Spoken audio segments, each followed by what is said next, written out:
You're very welcome to another episode of the Corporate Governance Podcast, brought to you by the Corporate Governance Institute, providing quality education for the next generation of directors and other corporate leaders. This podcast is about exploring what's new in governance, the challenges, the opportunities, and how we make the most of them.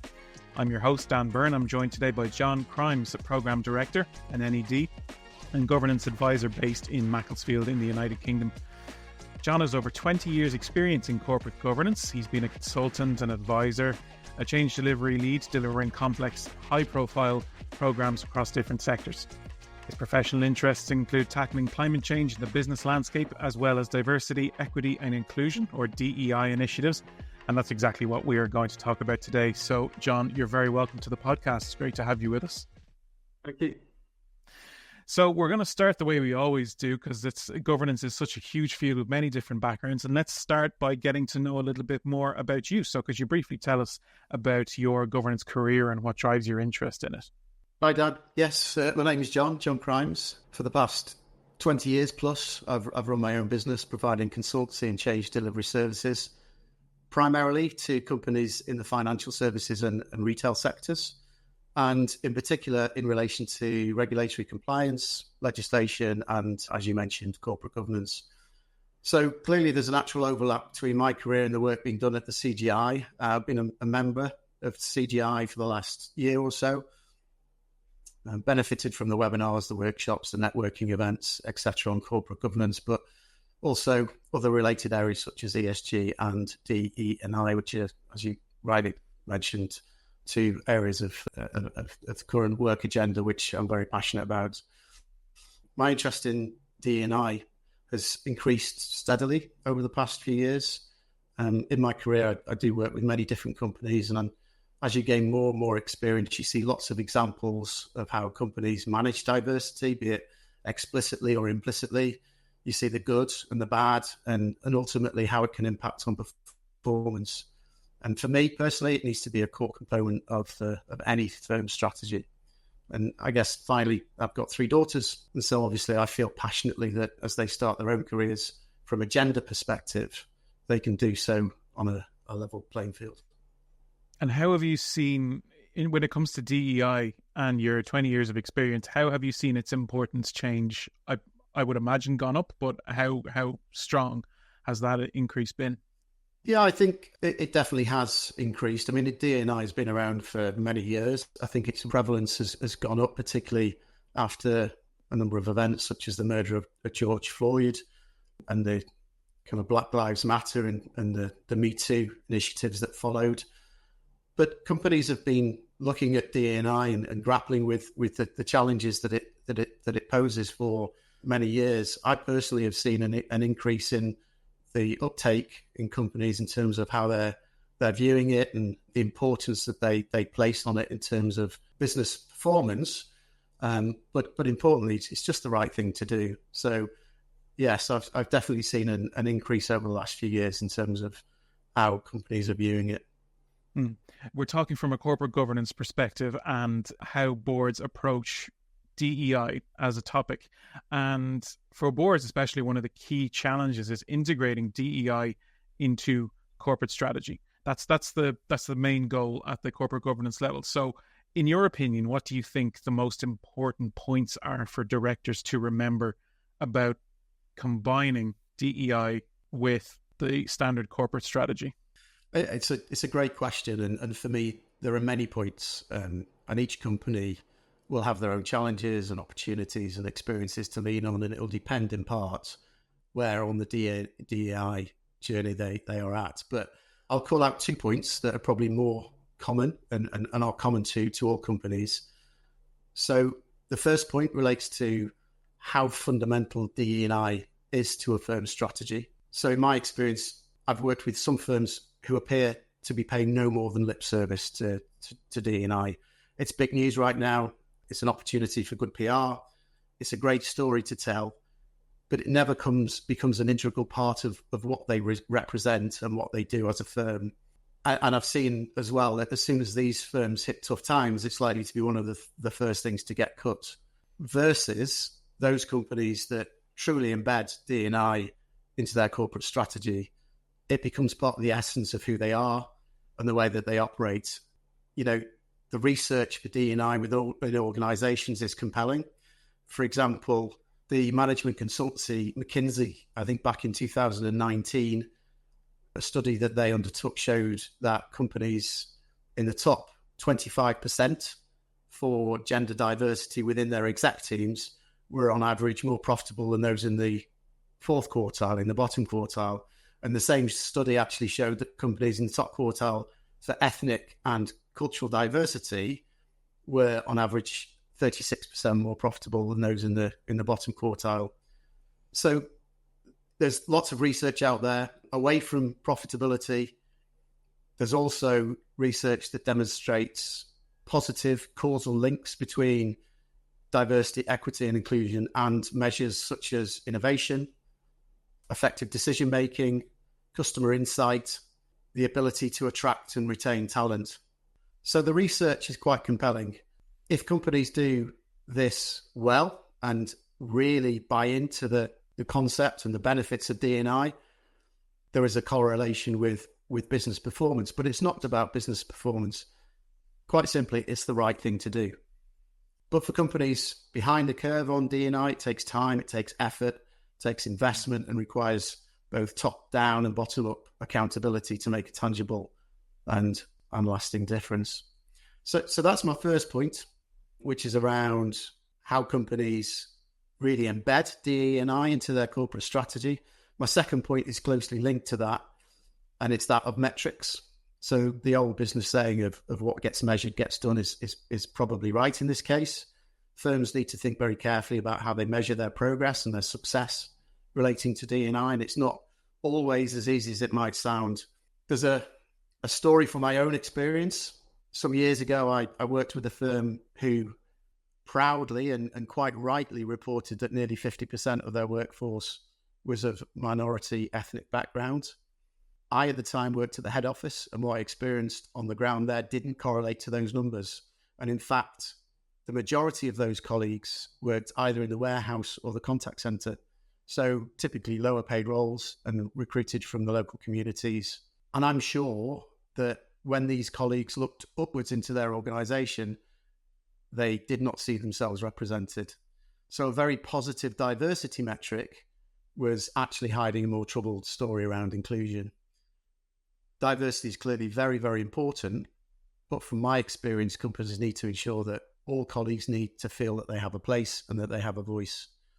Diversity is often very visible. It's easy to measure in many cases. Equity and inclusion is harder. It's often invisible, but it's equally important. And I think that companies really need to grapple with and understand the metrics that are really important to show how they're managing their progress with D&I. And there's a certain amount of integrity needed behind those metrics by the sense of that particular experience anyway.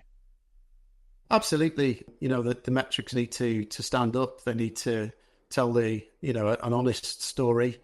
We've seen in the field of ESG that greenwashing is something that's being talked about an awful lot. So firms are over-egging their successes, so to speak, in terms of sustainability and climate change. And I guess there's a danger here in the world of D&I as well. But those numbers need to be meaningful. And the example I provided shows that from a diversity perspective, yes, positive story, but actually the real value for firms alike is often when you move into the area of inclusion and equity. That's harder to measure. And as I said before, it's at least of equal importance. Yeah, absolutely. And I just wanted to bring you back to the idea of lip service to DEI, which is kind of one half of the spectrum you've seen. You might be able to tell me more about this, you might not, but I was wondering, I don't want to name particular companies, but perhaps have you seen a different level of lip service across different industries, or is it just completely random? I personally haven't, so I have seen it across sectors, but I don't think it's related to any one particular sector. That's not my experience. I think it's more related to how mature companies are right now in terms of managing their D&I initiatives. The governance culture, perhaps? Exactly. Governance culture, and really just buying into the benefits of diversity and equity and inclusion, I don't think it's sector specific. I don't think it's even specific to different sizes or types of firms. I think it comes down to the attitudes of the senior leadership teams and how they see it as the right thing to do, but also, the business benefit that comes with a proactive D&I culture. Yeah. So when it comes to integration of DEI into strategy, this is a common issue in many companies, in that a lot of the newer challenges to overcome, like DEI, like ESG, a lot of companies tend to treat them as a side project or something that's separate from the mainline company strategy. In your words, how important is it that DEI is integrated and not just its own little standalone subtopic over on the side? It's incredibly important. I touched on it earlier as well. I personally believe firms need to build D&I into the fabric of what they do, who they are, how they operate, setting quotas or targets, making sure that senior leaders are accountable for these, ensuring that all colleagues have a voice, they can speak openly in a safe environment. So, for example, allowing colleagues to set up employee resource groups or ERGs, as they're known, in communities where they can feel represented. I think it's so important that colleagues feel included, that they belong, that they have a voice, and that voice will be heard. All of these things can take time, effort, commitment, and in many cases, investment as well. In fact, I read an article recently about how there's been a decline over the past few years, really since the beginning of the cost of living crisis and the associated difficult economic climate, in terms of how many dedicated D&I positions companies hold. So what the article was saying was that there's been a decline over the last 5-6 years. Chief diversity officers, for example, and other leadership positions which are accountable for diversity, equity, and inclusion have been on the decline. And that indicates to me that when times are harder, companies may view D&I as one of the first components of corporate strategy to be cut. I think for me, this is a mistake. The research is there. Companies that excel from a D&I perspective perform better generally. But I'll go back to what I said before. It's not just about performance. It's simply the right thing to do. When it comes to a lack of integration, do you think there's an element of, if companies fail to integrate properly, the ground is shrinking beneath their feet, because there's higher standards these days, and it's a lot easier to call companies out if there's no proper integration? Do you think that there's an element of that, or it's still quite broad, the approaches and the results and the effects? I think there is an element of that. I mean, ultimately, I think if companies are paying lip service rather than really looking to integrate and embed, I think the benefits can only go so far. I've also read, this is not my personal experience, but I've also read articles about how employees have gone into businesses and have been seen as the diversity hire, in inverted commas. So colleagues go into an organization, but the feeling is that they're there because of what they represent rather than talent. And, that cuts across the very essence of what D&I is all about. And from an inclusion perspective, has the exact opposite effect of what is intended. So, and I guess, colleagues will just see through initiatives which add-ons or are seen as nice to haves. And therefore, for me, companies need to really embrace D&I, make it part of who they are, what they stand for. And then and only then really will the true benefits come through. I've seen a lot of writing myself on the idea that DEI is, I think you put it already, a long game. And, the moving away from the idea of a diversity hire and into the idea of long-term career development that encompasses, that broadens horizons for so many people. Would you agree with that? Would you think there's more to it than that? No, I agree. Ultimately, it's really important to know that when you recruit people, when you in terms of retaining people, performance management of people, it has to be about talent.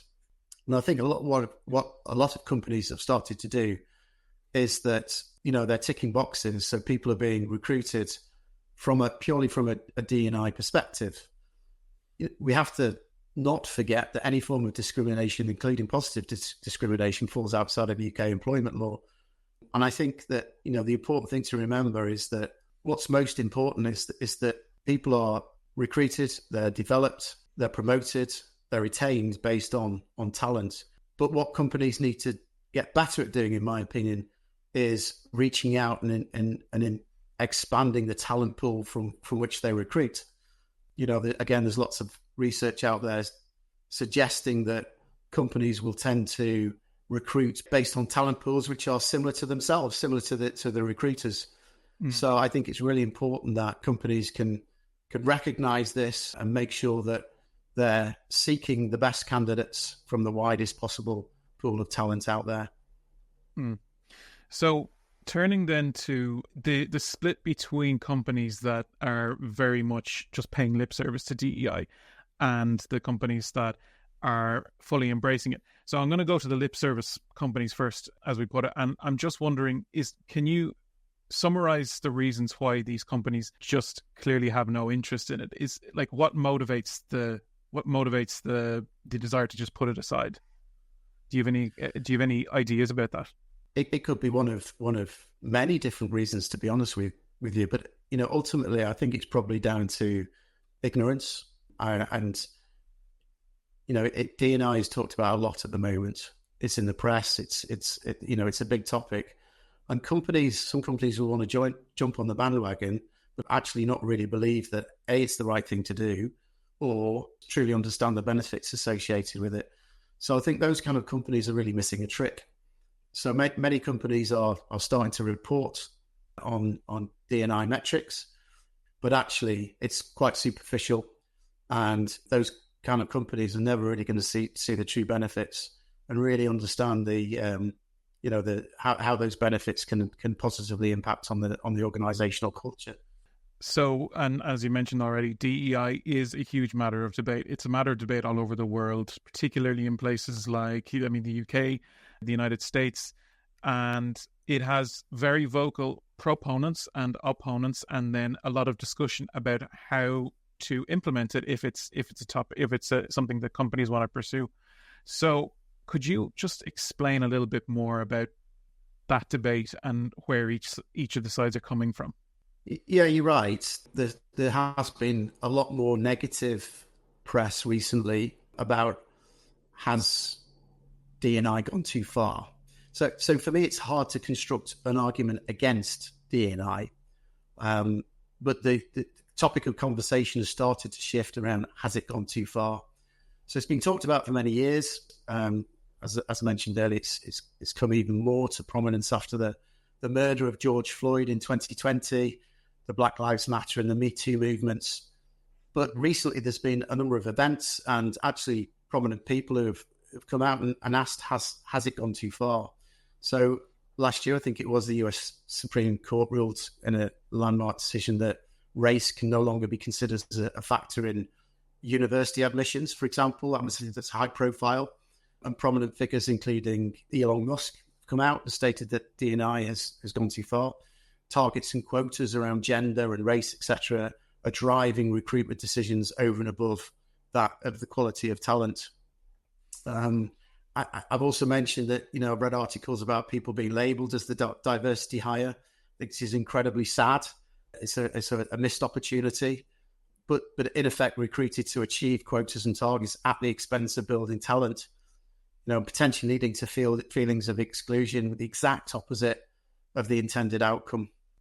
But on the other side, it's really important to remember how far we've come. So if we look at gender, for example, the proportion of board positions held by women in the FTSE 350 companies was 42% as of February of this year, and it's up from 24% when the first assessment was run in 2017.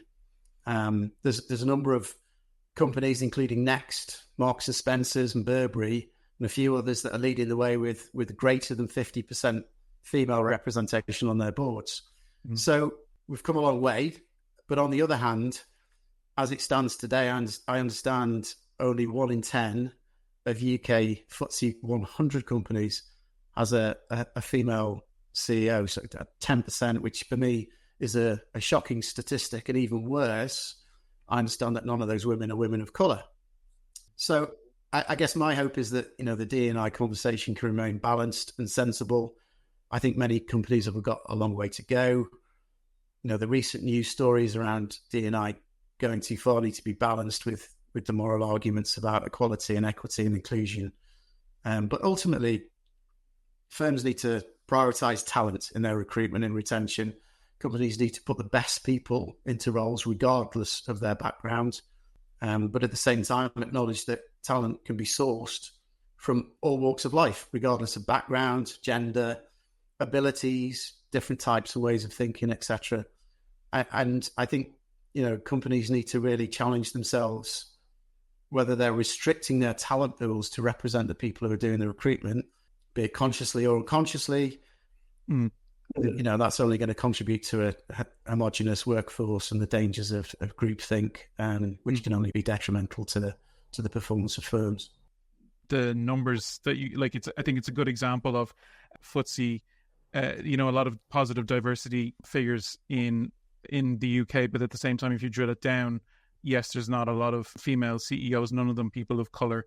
And then I think there's also a separation between executive and non-executive roles on boards as well in the UK. So while the top line figures suggest progress, when you drill it down, there's still there's still, you can still see work to be done when it comes to sort of leveling the playing field. Yeah, absolutely. When you do look underneath the surface, so I know that if you look at the board, so boards will typically consist of non-exec directors and directors, the directors being the chief exec, the FD, and maybe one or two others. The focus across a lot of boards has been around the non-exec directors and increasing diversity across the non-exec directors. I think there's still more work to be done across executive director positions and from a gender perspective, the data I quoted around the 1 in 10 FTSE 100 companies as a female CEO, it's a shockingly low statistic. So there's still more work to be done. I mean, the progress is positive. The progress is being made. I know that some countries are introducing quotas or have introduced quotas.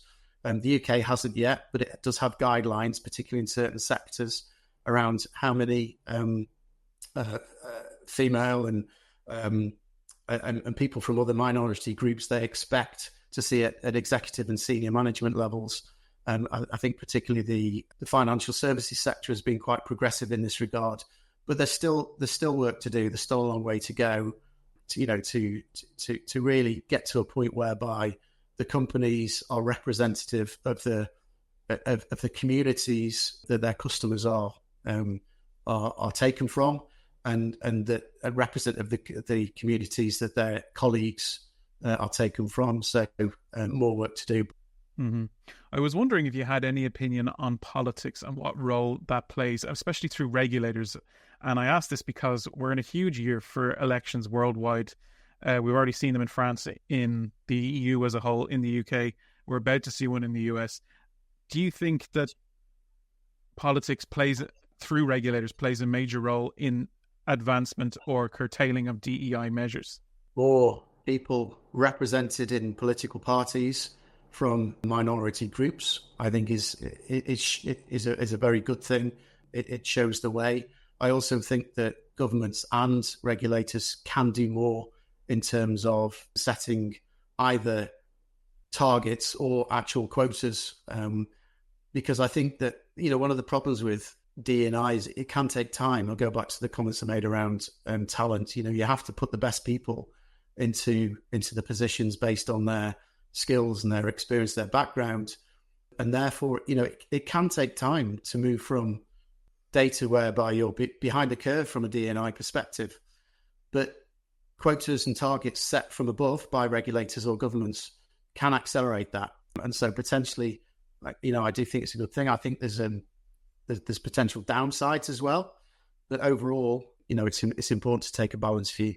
Okay, so I'm going to zoom back in, if I could, to just boards of directors, because, we know there's debate, we know there's a lot of talk about DEI, and in the middle of it all are countless companies with countless boards, and they are simply trying to do their fiduciary duty and keeping stakeholders happy. So my question to you, based on your experience, is just how does a company and a board navigate the wide debate, their stakeholder wishes, their opinions? How does a company just keep all that in mind when they're trying to strategize and make decisions? Yeah, I mean, I think this one is simple. So, the research shows that diversity and inclusion improves profitability.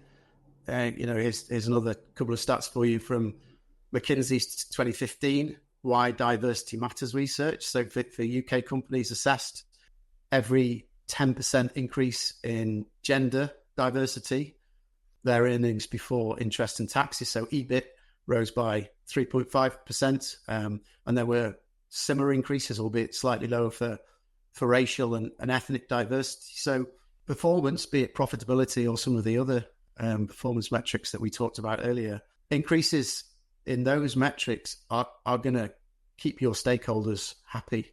I think it's also becoming much more important at board level and your external stakeholders that you start to report better on your key D&I metrics.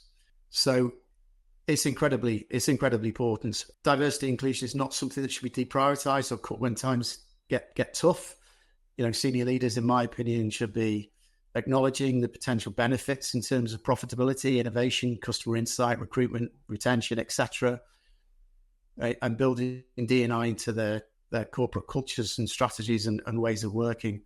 So for me, I think that if companies approach D&I in the right way, fundamentally believe it's the right thing to do, understand the importance in relation to improvements in business performance, I think it's only natural that your stakeholders are going to be kept happy in that regard.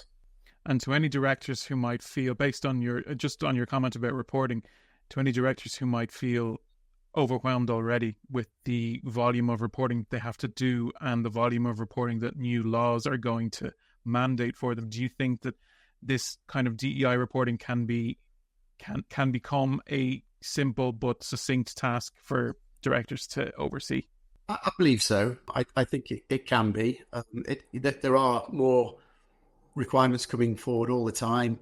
DEI is one example, but for example, in ESG, there's more and more requirements in certain sectors for reporting. But again, it shouldn't be seen as an overhead, and directors and board members should be seeing this as a requirement, absolutely essential for their businesses to report on. They should be able to understand the complexity of the reporting and actually be insisting that companies report effectively and to the right level of detail. So, I think I'd look at it slightly a different way, that this needs to become a requirement and boards should be demanding it rather than struggling with the increase in reporting and metrics over time. It's just too important to ignore. So we're talking a difference between proactive and reactive when it comes to this sort of thing. Yeah, and I think, many companies are in the proactive space. They might have more work to do, but from a reporting perspective, I've seen some good examples of companies reporting metrics and making sure that senior people within their organizations are accountable for these, and there's consequence if companies don't, or if they fail to meet the metrics. But I think it's becoming more common. And as I said, I think it's really important that not the incentives, but the requirement comes from above, that the metrics are meaningful. They really get under the skin of D&I. They're not just superficial. They're not just about a good PR story, but they're really telling a strong story about the culture of the organization and how diversity, equity, and inclusion, and all of those 3 points, not just diversity, but all 3 are being measured, and how the successes or otherwise are being managed within an organization. So, I mean, the debate is huge, and you've painted a very positive picture of where DEI can go in the future. And I mean, I guess we're going to watch this space, but we're coming to the end of our podcast, our discussion here. And I was just wondering if there was any key takeaway you thought that the listeners might benefit from about integrating DEI and its importance. As important as DEI is for the performance of firms, it's really about people. It's about understanding, respecting, embracing, learning from, benefiting from differences across all the things that make us different from each other. My hope is that one day we can start to move away from discussing these issues in terms of categories or generalizations. So regardless of our gender, our cultural background, our abilities, the different ways in which we all think, we're all individuals. We can all learn from everyone or from anyone. And the data tells us that we are making progress. But for me, I think there's still quite a long way to go. Thanks very much, John. It is, I know, a vast issue, DEI, and despite that, it's super helpful to be able to unpack this with you in this kind of detail, especially driven by the data as well. So thank you very much for your insights on the podcast today. It's a pleasure, and thank you for giving me the opportunity. Pleasure, John. That's it for this episode of the Corporate Governance Podcast. Join us again for the next installment of this new series. And in the meantime, if you're looking to expand your leadership career with quality education in corporate governance and ESG, check out the corporategovernanceinstitute.com and explore the many opportunities we have on offer.